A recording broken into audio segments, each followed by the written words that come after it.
Hey there. Today is October 21st, 2022. My name is Kurt, and this is the Good Life Meditation. This is Rudy. He's my little boy. There's another little boy named Ollie sitting down there. It's about 4:44 a.m.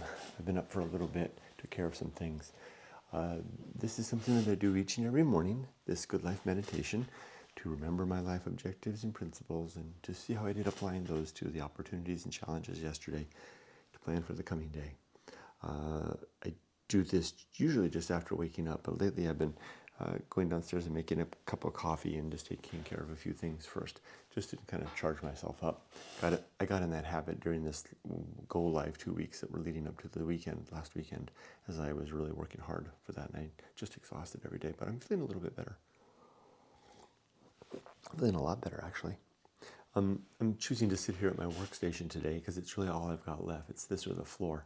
I keep this up because this is, I'm getting rid of everything, but I've got to keep this because this is where I do my work every day for my meetings. You've got the whole setup here. You can just kind of turn the lights on, have my meetings, et cetera, et cetera. So I'll sit here in my work chair with my dog. Okay, let's talk about yesterday and last night. I slept really good last night. I did get up a little bit, but it wasn't anxiety because I wasn't anxious. I was just up and just thinking about life. Just not even thinking, just kind of like idling a little bit. Yeah, it was kind of a good thought. Staring out the window at the familiar sight of the stars. Orion is starting to rise up in the evening, in the early morning. I can see Orion, a winter constellation. Very nice to see. And you remembering that this is the last few nights, basically a week of this before we move to Huntington Beach. Trying to enjoy every minute of it. It's been a good place to live. At work, it was just a regular day at work. Really nothing to remark about. No particular challenges that were above or beyond the regular routine stuff. So I'll just let that be. Let's do the good life. My 7 objectives are as follows. Number 1 is to always be ready to die, to make sure that my things are in order, my bank accounts, I paid all my debts to the best of my ability.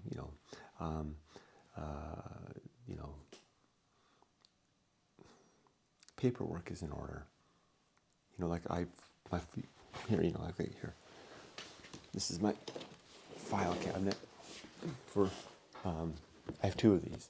One for finances and one for household stuff. This is the household one. The finance one is downstairs. It's all boiled down to two files. 58 years of living in these 2 files. It's got everything in there, including a file in there for Yumiko when I pass, because I expect to pass first. But you never know. So that she can easily find all of our bank accounts and everything in there. She knows about it. It's in there, and it's all in there. So all of this is in order. And I work very hard at that. So I don't keep all the paperwork, but I keep the important paperwork, and I keep it in good order, alphabetically aligned, and not in some giant file cabinet. I get rid of all the extraneous stuff, switch to online billing wherever possible. But even if I have online billing, I still have the accounts in question, their information here. And on the individual folders for each account, I will typically write, you can see up here, the, account information, any passwords, login information, etc. So yeah, that's what I mean by having my affairs in order. The other thing that I want to have in order are my relationships, my human affairs. Am I in a good settled state with the people in my life? Do I have any unfinished business that I need to attend to? Namely, if I have any broken or soiled relationships, then I'm going to attend to those things and work on them. And for the most part, I think they're all in good shape. The only one that's maybe still needs work is the perennial challenge of having a relationship with my mom, who doesn't seem to want to really, never really want to basically have a relationship with me. It's kind of hard to say that, but it's just the truth. So, nevertheless, I reach out to her every 2 weeks, call her up, see how she's doing. She'll let me know if that's too much, and then I'll give her a break for a month, let that go. But I'm doing everything that I can to continue to offer a hand to her. She's my mother after all, and I feel if not a sense of, how do you say it? If not a warm regard in that capacity. I mean, it's hard to cultivate a warm regard for someone that doesn't really want to have you in their life, and never really has wanted to. If not that, then at least a filial regard. There you go. It's my obligation. It's my duty as a son to make sure that I'm there for my mom when she needs me. And she's 85 now, and as of last month, and she's going to need me. The day is going to come, probably sooner than later, that I'm going to have to. And I've saved up a huge bank account at work of time off, sick leave, vacation. I've got it all saved up, ready for the day that I get the word that mom needs me, so that I can take a month or two off work and tend to her, get her settled into whatever situation she wants, for that decline to the end, for lack of a better way to think about it. I don't know.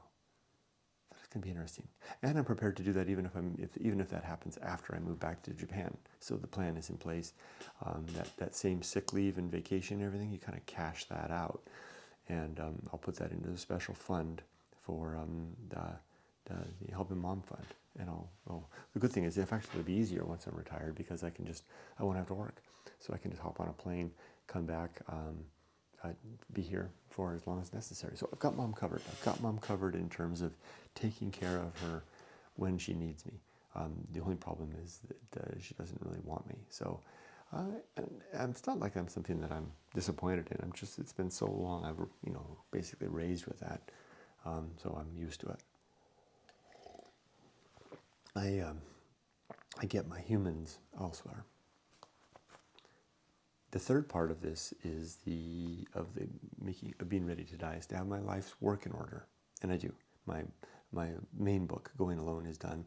No More Looking Out for Number One is done, and the Freeway Bible Study is done. That book is done too, and just finished a big round of edits on that. I just completed that over the weekend. Believe it or not, on top of everything else, I was finishing the editing of a book. So that book is done now, its final edits. And then the one that I need to work on now is Going Alone. I mean, No More Looking Out. The Good Life. I think I've got 2 years worth of editing to do on that, and that's okay.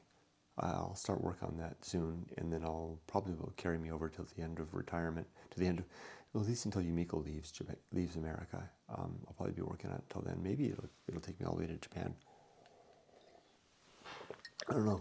Going Alone took longer to edit than to write. I expect The Good Life will too. Okay. Wow, that was one objective.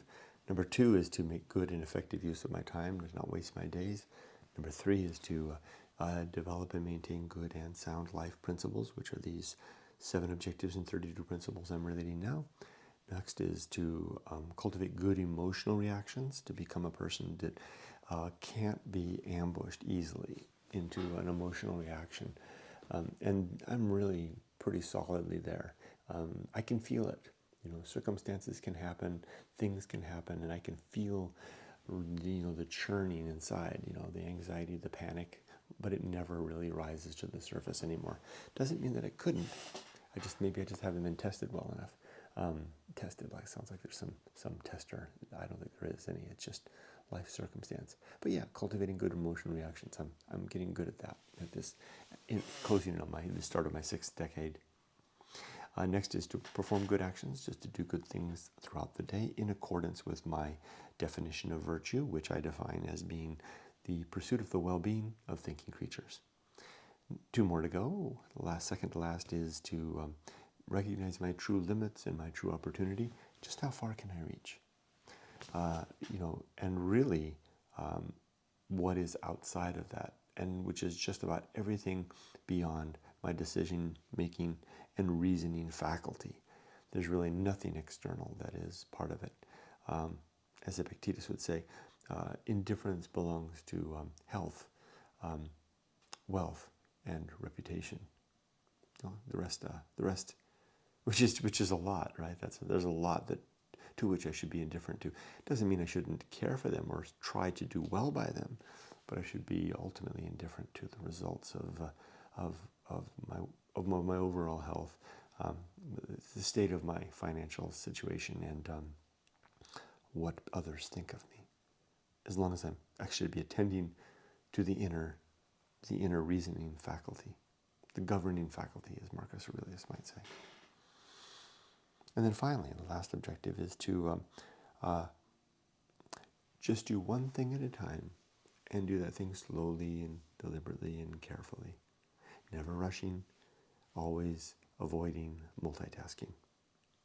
I still could use some work on that. And I do go fast, especially when I'm caffeinated. Okay, those are my 7 objectives. Those are the 7 things that I'm working towards in this life. Now my 32 principles. These are as follows. 1 is the principle of war, to always be fighting against what I think is true and what others propose to me is true, and whatever I want to bring on board is true, whatever I am tempted to think is true. Are these things really true? Am I just giving myself some comforting belief for the sake of getting on with life in a more comforting manner? Again, to use that word. I don't want to be that person. I want to be a person fighting against my proposals of truth, because I want to find out if they're wrong. 2 is the principle of reason, and the sub-principles of honesty, objectivity, doubt, and humiliation.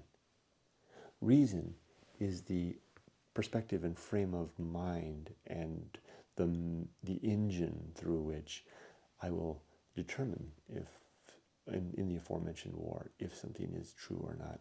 Reason means that whatever is proposed has to be it has to be valid in the face of reality, sound in its premises, and it also needs to be necessary, right? What does that mean, to be necessary?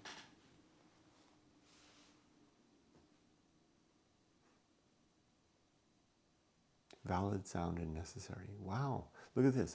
I found a piece that where I shine the light and I see only darkness. Valid and sound make good, right? Valid in terms of constructing arguments that are logically sound, that are logically complete. Sound insofar as the arguments, each of the premises reflects reality as we know it, the facts as we know it. But necessary. I don't know. I'm going to have to think about that. What do I mean by necessary? How would I know if something's necessary if it's in an area that I've never explored? I'm going to have to look into that. Okay. Moving on. See, this is the fun part. This is why I do this, to find the weak spots in my own creed. Number 3 is, what is number 3? I got myself all flustered. Here, let me move the camera. Let's try a different angle, shall we?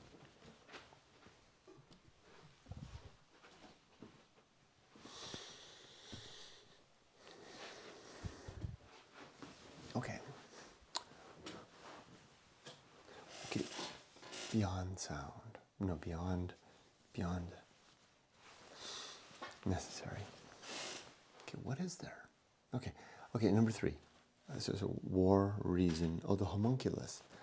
The suggestion that I have a little consciousness that sits in my head and nothing more. No soul. Nothing in me that will survive my death. 4 is the Anchorhold. The idea that my consciousness is trapped and will go down with the ship. No way to escape. and that each of us is in the same boat, and that our consciousness is trapped inside of our head in such a way that when we try to communicate with one another, we can't really do more than signal and wave and shout across the waters. I like to picture us each on like a little rock sticking out of the water in the sea, each of us alone on our own rock, one day to be swept into the water or to die exposed upon the rock. That's the Anchorhold. Old word, old idea. Look it up, it's fun. It's a fun one to look up. Anchorhold and Anchorite. Next is the home of good and evil. I don't think right and wrong exist in the universe beyond our thoughts. And as such, we are responsible for formulating our ideas about what is right and wrong and doing the best we can with that.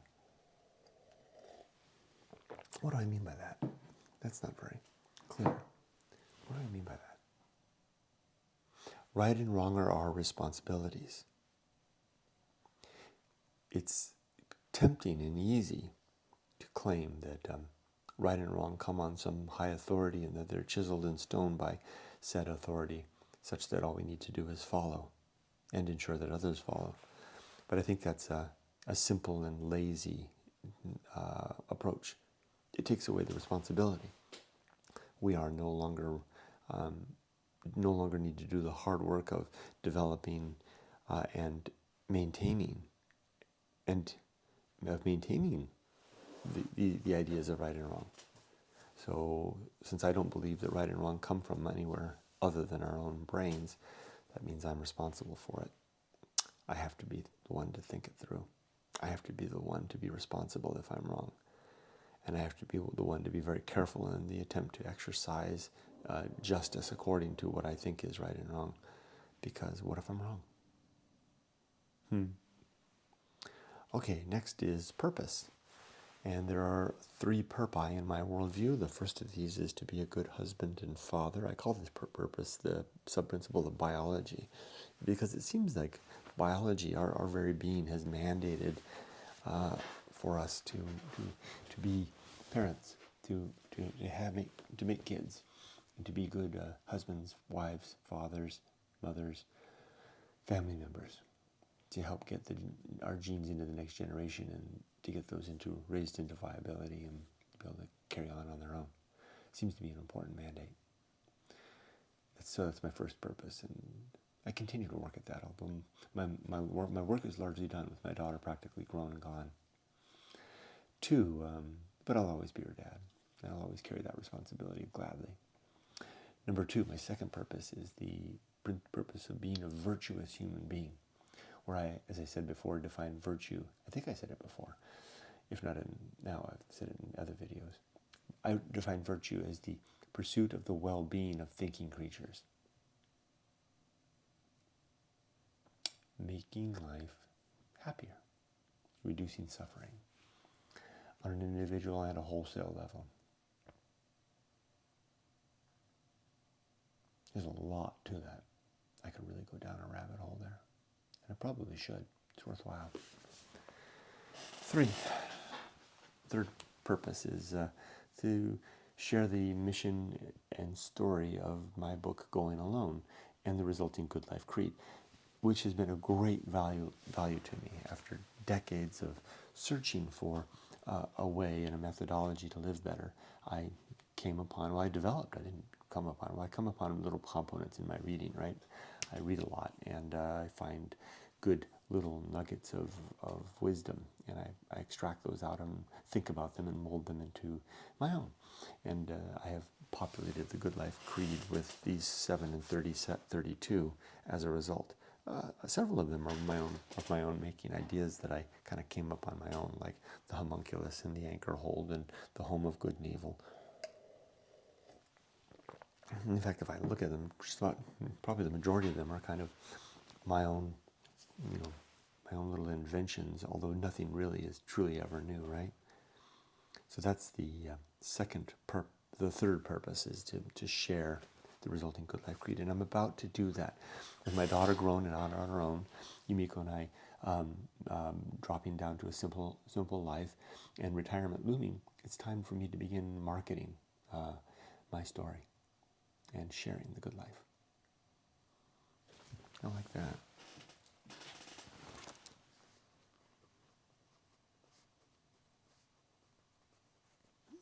Maybe I can do this from here in the future. In my new place, maybe I can do these videos from this desk. Although it's awfully squeaky, isn't it, this chair? Okay, the next principle is the principle called the atomic principle. Everything is made of little bits and pieces, atoms and molecules, which form compounds which come together to make us, and those things and everything around us. Matter and energy, or matter really is just a form of frozen energy. And it's good to remember that, because everything falls to pieces, including us. And very soon, you and I are going to be dead in a moment's, in lights out, in just so soon. Death is really over our shoulders right now, right there. It's right over your shoulder, right there, just to the right. It's coming for us very quickly. And then when you're dead, you're going to be burned up, rotted away, or they'll make a vain attempt at pumping you full of chemicals and sticking you in a box underground, and that ain't gonna last. You're doomed to fall apart. In fact, that's the grosser way. You're just kind of decompose into a gelatinous, partially unbiodegradable goo in a box, right? I mean, gross. It would be better just to get it burned up, and best yet, just to be tossed out into a what do you call it? Compost pile, and let all the bugs and flies and maggots and all the bacteria just consume you up in a fortnight, and get it over with, right? That's the way I'd like to do it. Well, best of all would be just to somehow be able to, if I could somehow do it right, sequester myself away into the wilderness, right? Just before death, and die alone in the wilderness, and just kind of evaporate back into it. But I digress. Atomic principle is that suggestion that mortality is our companion, and it looms, and we try to do everything to forget about it. But it's worthwhile to remember, because it causes us to live better and more deliberate and more earnest and more immediate than we would otherwise. Then comes the principle of nature. Everything has some particular nature, including each of us and each of the things. It's the nature of me to behave in particular ways. I have characteristics. It's the nature of a Thursday to be such and such with certain meetings and things. It's the nature of this workstation to be a particular type of way that I do things. It's the nature of this chair to squeak. It's the nature of these dogs to relax. You get the idea, right? And I use that to remember and remind myself about what the nature of everyone and everything that I interact with through the day is. So I'm expecting things accordingly. Like, it's the nature of a 58-year-old man to get kind of flabby and old, and I'm losing my integrity, as my bodily integrity. But it's also the nature of someone who endeavors in regular exercise to gain some of that back, which I plan to do soon when we get to Huntington Beach. I think I'm going to take my lunch breaks every day and go for a swim in the sea. Just ride my mountain bike down, my beach cruiser down to the beach and take a dip. Maybe take an hour for lunch, a full hour, and do that. And then I'll regain some of my vitality and health and my luster and be a little bit healthier. Well, that'd be fun. The principle of nature tells us what reality is and how we can use that knowledge to live better, do better, work better, be better. Next comes the pirate ride. I don't think we have free will. I think it's an absolute illusion. I can't prove this. I take it on faith. Forgive me, Father, for I do sin. Ooh, what Father? Forgive me, for I do sin. I don't believe in God either. So, but I believe that nature has conspired to instill within us a sense of free will, because it does some good in some way. It seems to give us an agency and an immediacy and like an ownership of our lives that causes us to treat it more deliberately. If we didn't have this free will, we just recline under an olive tree all day, right? Plucking olives and not doing anything, and the winter would come and we would all die, and we would never be here. But if we have that sense of being in control, then we can think about what's coming. We can think about what's good for us and our families. Then we take action. We suffer through stress. We do the things that need to be done to get us through another winter, another week, another year, another generation.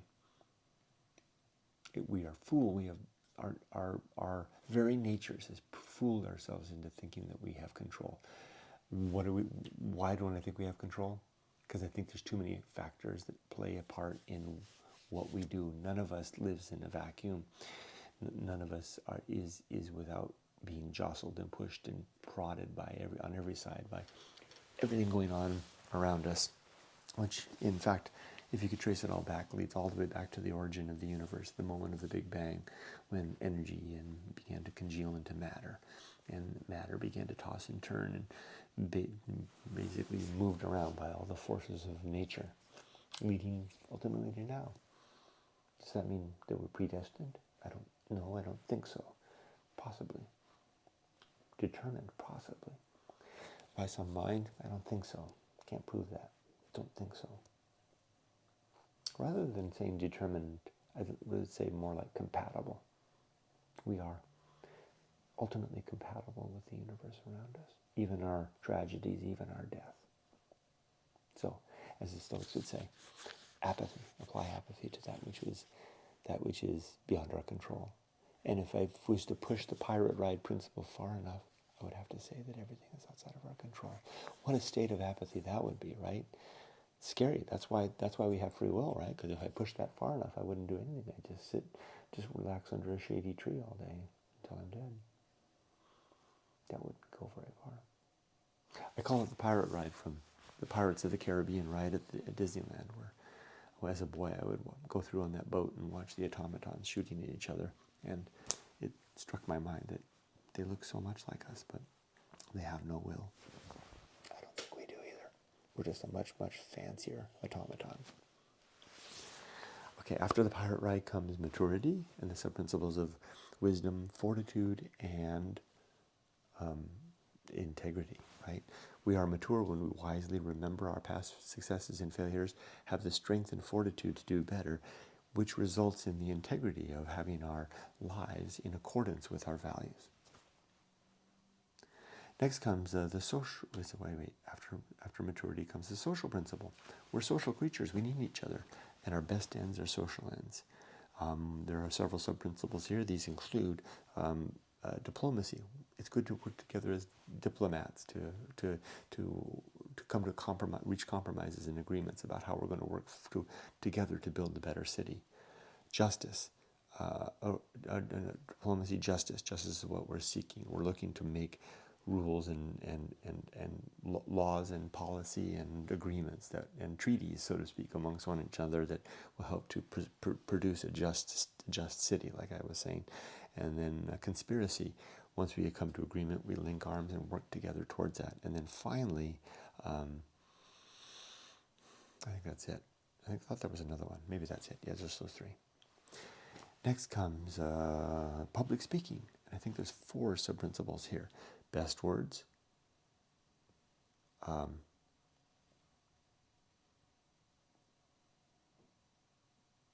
Eloquence is one. There's another one. Hold on. Best words, eloquence, integrity. No. Best words, eloquence. Oh yeah, prudence. There might be a 4th one. Maybe it's just the 3. Best words, eloquence, prudence. I'm pretty sure there's a 4th one. This is where I wish I had the book. I gave the last one away.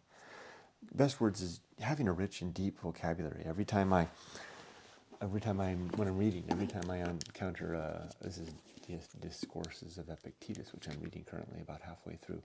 Every time I find something that's interesting passage, I highlight it in yellow. Every time I find an interesting piece of vocabulary, I highlight it in pink or red. And then I look it up, and they usually make some meme about either one. And that helps me to remember it. So that helps to develop my vocabulary. I've been doing that since I was a teenager. And as a result, there's lots and lots of words in here. And they come to mind. The trick is, as I'm talking, you have to pick just the right word. Oh, I remember, the 4th one is eloquence, that's right. you have to pick just the right word in the moment because, for example, you don't want to say like, loquacious when you could just, say a good speaker or something like that. I think that's what that means. A lot of people don't use words that people may not know or that are unfamiliar with, or, you make people, you put them off their guard or show offy or anything like that. It's a trick to be able to speak and to pull the right words from the shelves to put out at the right time, that just right. So you have a big ritual vocabulary that you can use in such a way that you can become an eloquent speaker, not an intimidating speaker, not a show-offy speaker, but an eloquent speaker, able to say the right things at the right time using the best words for the moment. That's why I didn't say that's why I chose the word best words. I used to say simple words. Now I'm saying best words because sometimes the best word isn't the simplest word. And then the fourth part of that is prudence. Prudence is the ability to align what's coming out of our mouth or what's spilling from our pen or coming from our keyboard with our values so that we aren't misspeaking in terms of what our meaning and intent are. That's prudence. Prudence is an incredible thing to do. This is probably one of my most important principles if I think about it. The principle of public speaking. Being able to speak well, eloquently, using the best words for the moment, and passing what we're saying or writing through the filter of prudence to result in becoming eloquent, interesting speakers. It's a goal. It's a goal. It's a project. Okay, next is I think it's distraction and agency in the Great Indifference. We spend our lives distracting ourselves from what we don't want to see. What is it we don't want to see? We don't want to see that there's no God. If you look really closely and carefully, it looks like everything that we claim to be as a sign that there's someone looking after us is just our wishful thinking, right? Just the little voice from within that's saying, I'm scared and I don't want to be alone and I want to live forever. We don't want to recognize that we'd have good reason to be scared. The world is a scary place. We are alone, and we ain't going to live forever. So we keep ourselves busy with our work and our family and our school and our TV and our radio and our drama and our sports and our gossip and our God and our church and our politics and our institutions and all the other things, all the clutter that we build around us that create, I've created this great home, I'll close the drapes and lock the door and death will stay out, and it won't. So I recommend for myself and for you, if you're so inclined, to push past that. This is where the going alone comes in, right? To go alone past the comfort particularly out into the wilderness. You don't have to go into the wilderness, but it's hard to see the great indifference from where we are. It's better to go alone. Then once you see it, then reconcile yourself to it. Recognize that it's right over your right shoulder at all times. It's right there, right behind you. Right back there, right over your shoulder. Death looms, and then nothing. Happy thoughts, huh? Well, they're not necessarily, because especially if you love life, but they result in a happier life if you then decide, well, I'm going to try to make the best of what I got.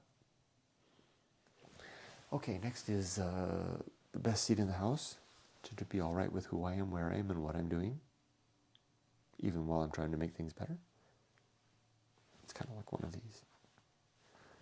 Next is, I think this is the time for the fiver, right? Temperance, life will not go well, the horror show, that which must be born, and the feast of Offal. Put these all together, and it simply says that we have to be able to control everything, control our consumption of the world, control what we do, be able to exercise limits, because life is going to be hard.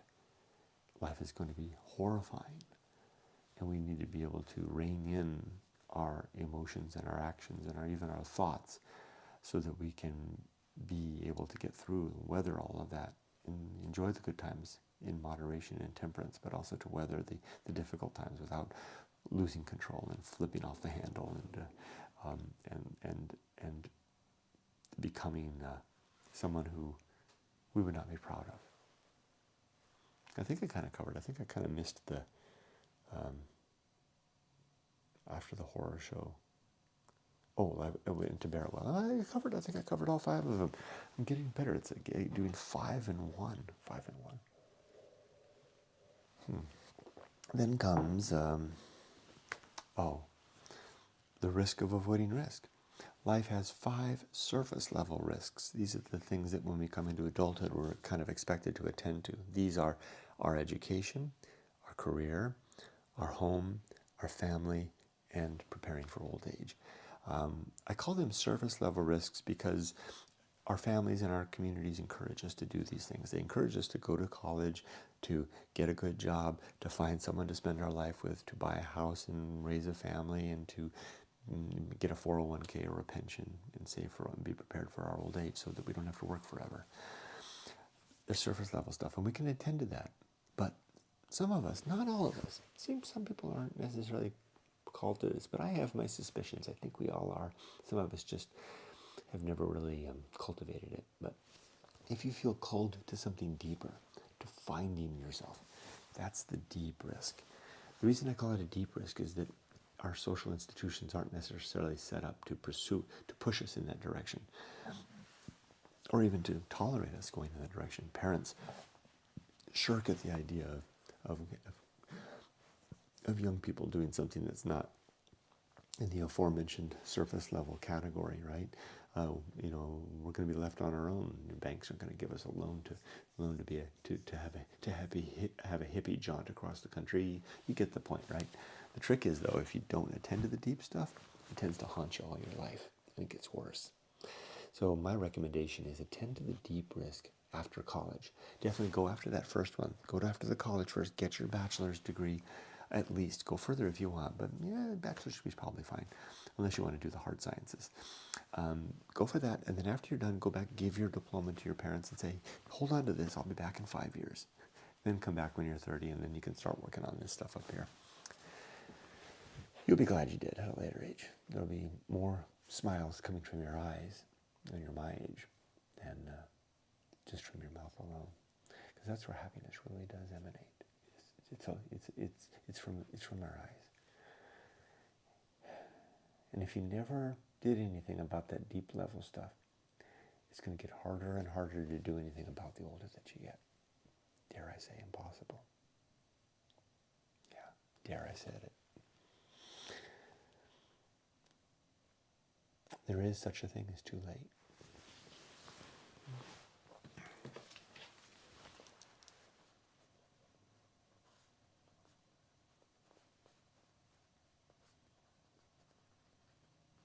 All right, next comes sin and damnation. There are 7 sins in my worldview. Categorically, these are related to believing things that are untrue, being untrue, and being a rumor monger or gossip.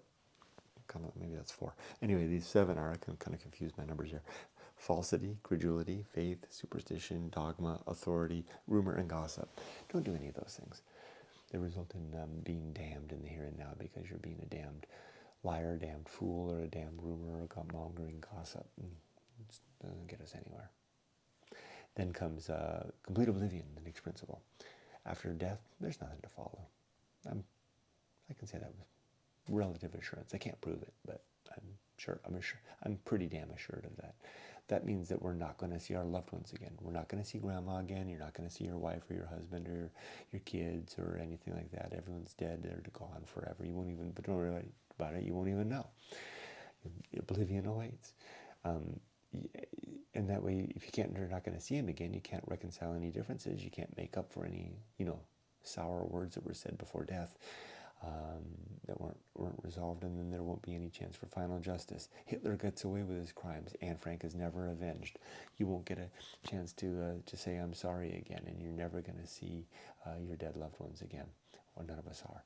So that's the concept of the principle of complete oblivion. armed with that one, whether it be true or not, and I'm pretty sure it's not, I'm pretty sure it's true, can't prove it again, I'm pretty sure it's true, at least there's no good reason to think otherwise, it's a good operational principle. That's a strong motivation to work after that second objective I talked about, which is the objective of to make a good and effective use of time, right?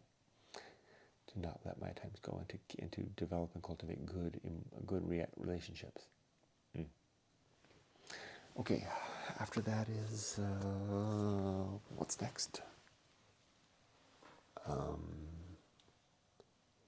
Oh yeah. The season of philosophy, time to record what we've learned along the way. You'll notice I keep pen and paper handy at all times to write down whatever words come to mind, and I have vehicles by which I can put those into a journal for the long term. I've lived a pretty rich and diverse life, and as a result now I have lots of ideas and thoughts that come to mind, and when they do I write them down, and I hold on to them for good. And maybe they'll go no good other than to simply be a big scratch pad to leave after I'm dead, but it might be fun for Emily, my daughter, to look at. It certainly helps me. I write these things down, and then I utilize them in my writing. These ideas, they're like kind of like planting little seeds in a big field, a big vast field of ideas. Okay, next comes the bullseye aim, striving for the mark, but usually missing. Yep, sometimes I miss the bullseye, miss the target altogether. Then the uphill climb, trudge, trudge, trudge. Today, gonna be higher than yesterday, better view, turn around, wow. Not digging in, not gonna spend my life sitting on a sofa watching reruns. To me, that's an utter waste of time, and I don't understand it. But I guess that's just how some people choose to live their lives. There just seem to be so many projects that need to be done to make the world a better place, right? But I mean, I'm not. If you want to live your life that way, good for you. But I mean, I think there's better ways to spend our time. And then uphill climb, arena and utility. Life is an arena for the development of principles and to help us with our objectives that we live towards. And then wait a minute. And then nothing is enough. A suggestion towards abstinence. Maybe not fully, but close. In all things. And then lastly, the principle of fun, a reminder to have a good time, to do our best to enjoy our lives in the moment we live, and also remembering the good times that we've had, and to plan for and to enjoy the good times to come. It's a project to enjoy life. It just doesn't, if we just wait for it to happen, the moments are more fleeting, but if we make a project out of it, to have fun. And a lot of people are really good at that. I have a lot of catching up to do. There's people that are really good at that. And then lastly, that's it. Oh yeah, plan for the day. I got a lot of work ahead of me today. First, I finish this, I'll go downstairs, I'll feed my dogs, I'll walk my dogs, then I'll prepare for work. Oh, before I do that, I have to put some things on the street for the garbage. It's the big garbage day that I scheduled with the waste management folks. They're going to come by and pick up some mattresses and stuff. And then old mattresses, and then what's after that? Then I work. And I'll work hard today. I'll work good. I'll do a good day of work. And this is my Thursday. Tomorrow's my Friday off. Yumiko told me I wanted to get ready for the move, but Yumiko was telling me yesterday. She said, "Kurt, just have fun on Friday. Just go do something fun." Yeah, maybe I'll take a motorcycle ride. She's always right, after all. Yeah, Yumiko's always right. All right. Take care. Thanks for joining me. Be safe, but not too safe.